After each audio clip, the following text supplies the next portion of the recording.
Et là, on quitte le land Star Wars pour aller dans le land Toy Story.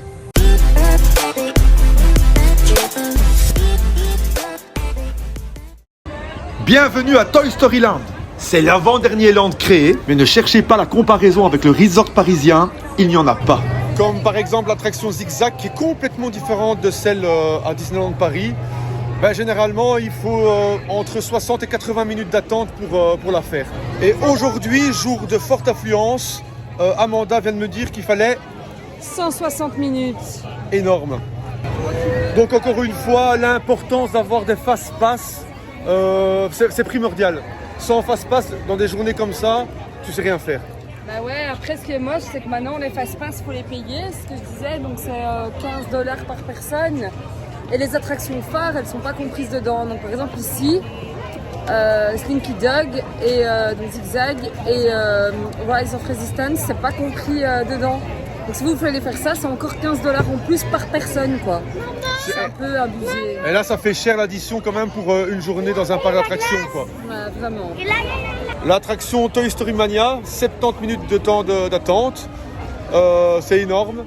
C'est une attraction que la dernière fois en 2019, on a réalisé 2 fois d'affilée parce qu'il n'y avait personne. En fait. La période du Spring Break, c'est quand même une période où il y a énormément d'affluence dans les parcs. Même si on est un petit peu hors période quand on regarde. C'est plus dans la dernière quinzaine du mois de mars. Mais bon, il y a encore énormément de gens. Et ben voilà quoi. Fort heureusement, Amanda a vraiment bien fait de commander et d'acheter des fast-pass.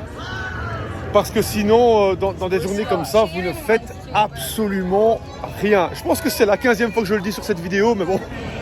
Alors, si vous faites ce parc en journée, je vous recommande 2 spectacles. Le spectacle de la petite sirène et celui de la Belle et la Bête. Ce sont vraiment 2 spectacles super mignons et super beaux, quoi.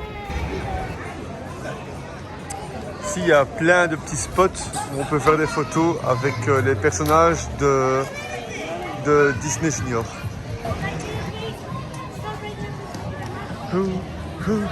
Vampirina. Now, Doc, all of my friends have been traveling around the park all day today.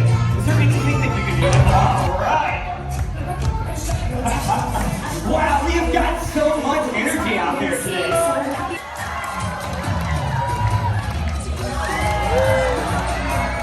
What is going on, everyone? Thank you so much for traveling all this way for the Pride Lands today. Now, we were driving wild here, Pat, up here. So I'm expecting some wild dance moves. Alright, let's follow up.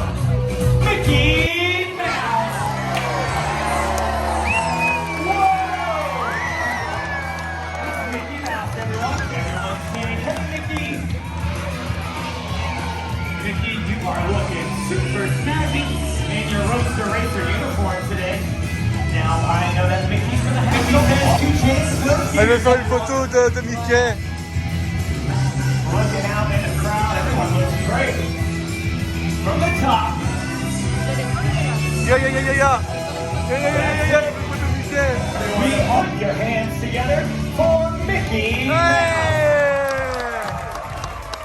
Mickey, that was fantastic, my friend, but should bring our other friends out. Great idea. Ouais, on sort du spectacle de Disney Junior, vachement raccourci. Ouais. À mon avis, à cause du... Ouais, certainement à cause du Covid, parce qu'avant il y avait 2 danseurs, un garçon et une fille. Là maintenant il n'y avait plus qu'un gars.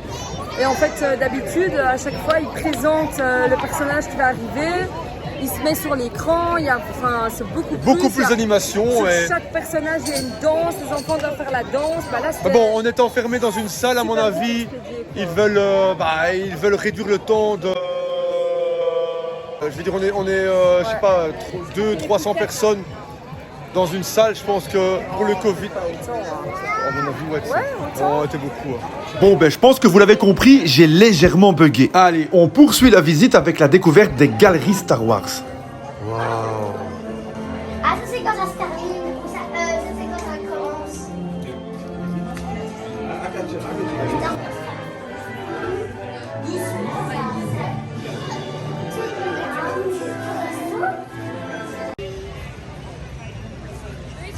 tic et tac. Tac et tic. On a commencé cette vidéo dans la grisaille. Et on va pas dire qu'il faisait froid, mais légèrement frisqué quand même.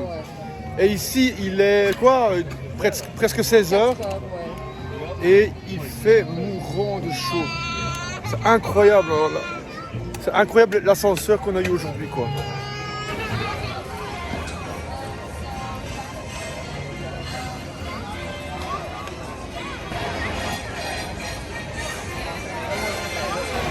Ok, on va enchaîner 2 attractions, Star Tour pour commencer et après une attraction qu'on n'a jamais faite avec Mickey et Minnie.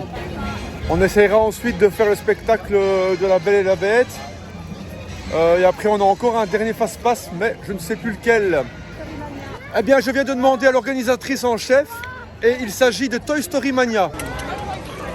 Star Wars Rise of Resistance, 190 minutes d'attente. Alors c'est clair pour celui-là, parce que je veux absolument le faire, on va acheter le ticket, le fast-pass unique. Et là c'est 15 € uniquement pour ce ride-là, quoi. Mais tant pis. Moi je préfère payer 15 € qu'attendre 3 heures, quoi. Donc franchement je conseille de prendre ce pass pour les attractions, parce que ok c'est 15 $ par personne, mais grâce à ça, ça vous permet quand même d'avoir quelques attractions sur la journée, d'office, de réserver. Et en plus de ça, on peut vraiment combler par d'autres choses comme les spectacles, etc. Et donc la journée est d'office réussie, parce que vous êtes sûr du début à la fin de voir des choses et de faire des choses, quoi. En fait, j'ai oublié de préciser que nous sommes dimanche et que l'air de rien, les Floridiens et people aux alentours de la Floride descendent très vite dans les parcs Disney pendant le week-end, quoi. Un peu comme à Disneyland Paris. Donc du coup, c'est un peu pour ça qu'à mon avis, il y a autant de monde. Et puis on est en fin de Spring Break. Et Spring Break, c'est quand même une des périodes qui est prisée par les Nord-Américains, enfin les Canadiens et les... C'est quoi le Spring Break? Le Spring Break, c'est les vacances de printemps, quoi. De Pâques, ouais. Enfin non, rien à voir. Le Spring Break, c'est pas les vacances de Pâques, non. Je ne dis bêtise. Voilà, on vient de faire l'attraction Mickey et Minnie. Terrible. Elle est magnifique. Vraiment, on voit qu'elle est neuve.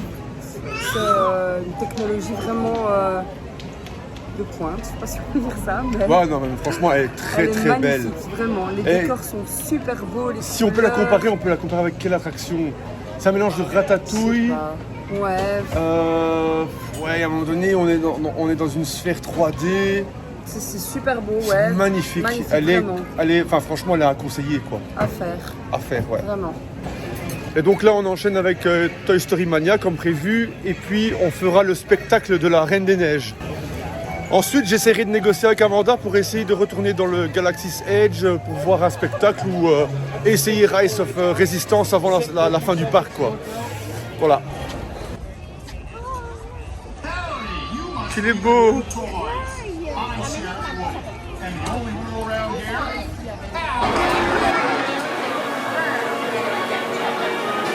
C'est une attraction en 3 dimensions. Votre ride est muni de pistolets qui tirent des petites balles et l'objectif est tout simplement de marquer le plus de points possible. C'est géant.